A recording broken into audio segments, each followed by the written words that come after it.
Next, a worker places the trays onto a metal conveyor belt. This conveyor moves the bagels into a huge steam oven about the size of a school on the winding conveyor belt that snakes through 6 floors of this 1.5 square mile bakery. Bagel making ranges from large commercial operations to small neighborhood bakeries that still make the old-fashioned way, rolling and You shaping sound like an the dough Ewok. and baking them in a oven. During the 15-minute journey, their temperature dropped to about 98 degrees Fahrenheit, cool enough to package in plastic bags later on. The worker inspects the bagels to shake the color. The machine pre-slices the bagels almost.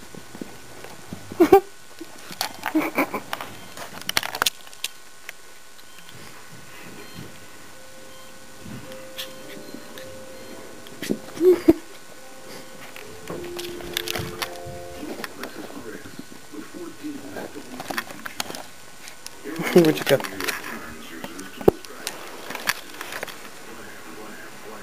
Oh, what are you eating?